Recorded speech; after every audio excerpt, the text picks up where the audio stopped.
Hello everyone. So in the series of how to write for premier journals, we have come very far now that we have discussed what are premier journals, followed by why manuscripts fail, and then the expectations of the reviewers, editors, and the journal in terms of anatomy of the article. We are section wise covering the details of the article. We have already covered title, abstract, introduction, theoretical background. We are covering the methodology. We have already shared 3 videos related to it, that is 6.1, 6.2, and 6.3, wherein we have covered what are the types of research, how to conduct and write the research methodology. So, in the entire structuring, we have covered so far the approach, how to write the approach. We have also covered how to discuss and talk about instrumentation. Now we are talking about in this video the data collection procedure and data analysis procedure. So in this video we are going to specifically cover that how and what all things we should keep in mind. So this is the advisable structure which we should follow whenever we are writing the research methodology for premier journals. So let's talk about the rest of the sections. First is data collection procedure. So whenever we are writing the research methodology section, and we are going to look at a research article as well, how they have done it. So what is the sample population and why we have chosen it? So we have to be very, very clear. We can write like the sample population comprise of full-time, middle, and senior manager. If you want to add on some experience over here, we can add it that okay, we have uh, chosen only those who are having 15 years of experience or more, and we can write as they are directly involved in the strategic decision making process relevant to the study objectives. So this is how we should write. Where is the location of the sample population and why it was chosen? So we can just answer this question as well. Data were collected from organizations operating in emerging economies in Asia. So of course it varies what is the objective of our research article. So of course it varies, but just an example to give you an idea. As these contexts provide a dynamic setting characterized by rapid institutional changes and competitive pressure. So, can we see that we are giving a statement and then further justifying it? Adding on a few references also will help us. Okay, so whenever we are writing such things, just add on few references wherein a few authors might have done, you know, this and follow the same methodology or same sample population or the same style of actually mentioning or the methodology. Then which is the sampling method and why you have chosen it? So for instance, we can write a purposive sampling method was adopted to ensure their inclusion of respondents with direct experience and knowledge of the phenomena. So we can do that in this way. So coming to the next part, that we can talk about uh, what was the exact data collection procedure used based on sampling method. So we can talk about potential participants were identified through professional networks and organizational directories. uh, we can also mention that invitations, so sometimes we mention that how we have invited them. So we can clearly indicate that invitations containing a survey link were distributed via email, followed by 2 reminders via the email at the 2 weeks interval, and to improve the respondent rates. So it is like a story. Whatever we have adopted to increase the or to improve the respondent rates, we can mention that. Then comes how was the potential bias in the sampling method of population mitigated. So especially in case of non-random cases, so we can write in a non-random sampling to mitigate sampling bias, selection bias. The study incorporated clear inclusion criteria, sampled respondents across multiple industries, firm sizes, and compared early as late respondents to access the non-response bias. Can we see this how we have elaborated, right? So how we are actually trying to mitigate these type of biases. So we have to note a point over here that at any point of time, if there are any chances and any ways wherein we feel like some biasness is happening, we have to clearly indicate what are the mitigation strategies we have adopted. So it's like a story which should be honest. We have to tell it very, very honestly, that what we have done, why we have done, and if there are any biases, what are the strategies we have adopted. Let's have a look at this research methodology example, which we are taking since the beginning. Let's have a look how they have written the data collection procedure. So the research population comprised of public companies and organizations registered with the Public Procurement Authority, Ghana Enterprise Agencies.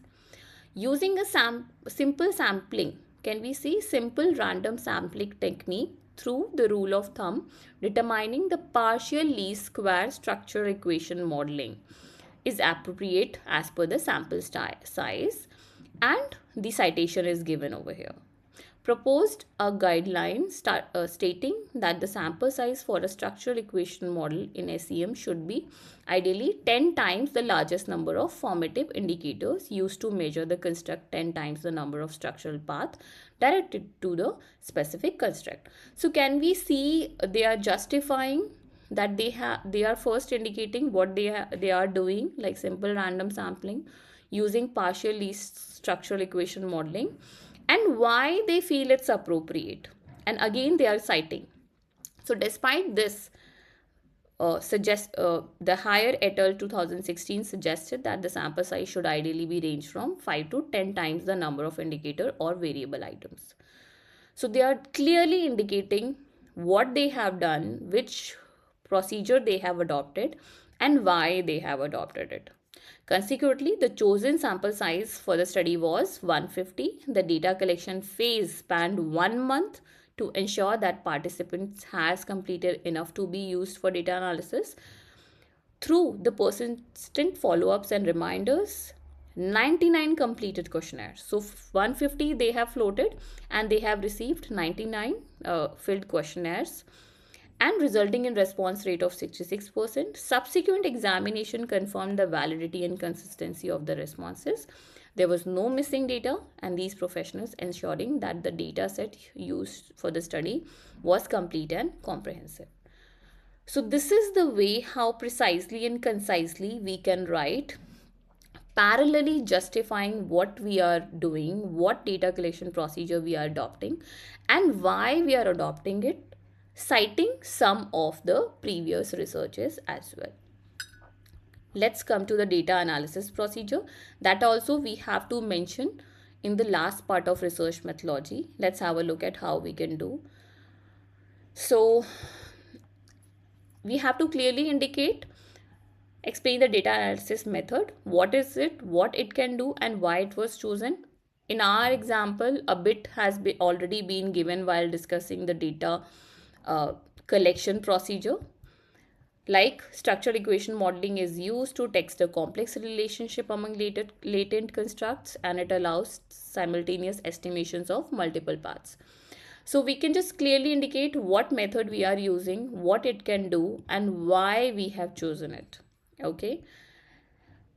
We can do it in case of qualitative, that what method we are using, let's say thematic analysis, and why we are using it, why we have choose it. So what exactly it is, what it can do in our context, and why we choose that. And then again citing some previous papers who have adopted the particular methodology. Then comes the review, the bibliometric analysis. There is a very renowned paper on bibliometric analysis by Professor Satish Kumar from IIM Nagpur, if I'm correct. So you may go and check that paper on bibliometric analysis if you are doing and if you are planning to write. Additionally, yeah, so this is a very good paper. If you want, I can also share. You can write it in the comment box. So yeah, if it is a review paper, let's say systematic literature review or bibliometric analysis, so we can just again say what exactly bibliometric analysis is, what it can do, and in our context how it is applied, and why we have chosen it. Okay, so this is we have to mention whenever we are mentioning the data analysis procedure. Then we have to explain the methods, procedures, demonstrate rigor. Of course, checking the reliability, validity, quantitative studies, authenticity, trustworthiness for qualitative and review studies, and triangulations for all the studies. So if we are merging two techniques, again, why we are doing so? Sometimes this also happens that somebody do, let's say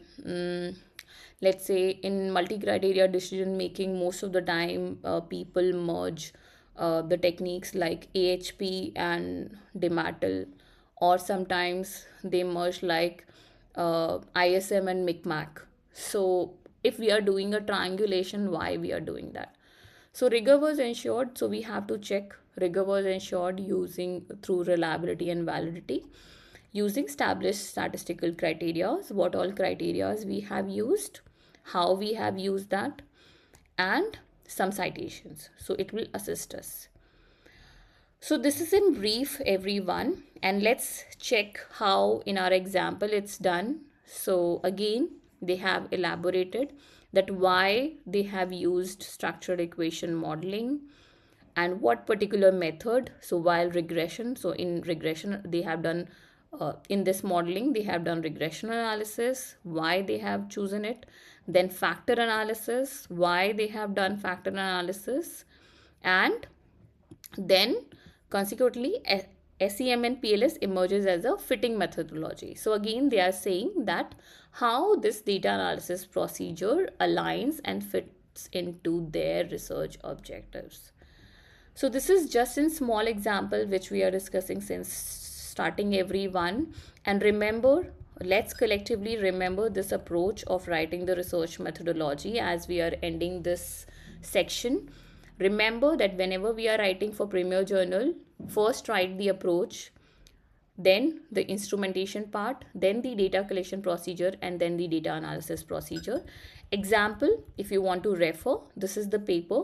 I'm going to attach the citation in the description as well, so you can just go and download this paper, or if you want to write in, I feel it's an open access paper, anyone can access it. So just write the title on the Google, you will get this paper. I hope this assists you in writing or get an idea about how to write research methodology in terms of research articles specifically for premier journals. And best wishes from my side.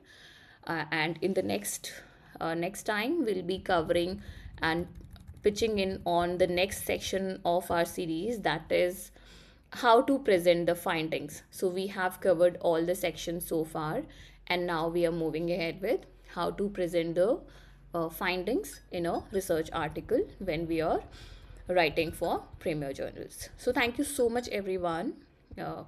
If you have any other ideas, any other suggestions, any other inputs, please feel free. Any other wonderful research articles, any other questions, please feel free to write in the comment box. And I will try to refer, though I have indicated all the references on the specific slides so that you can go and read. Additionally, I'm going to attach them in the description. I'll try to attach them so that you can read further.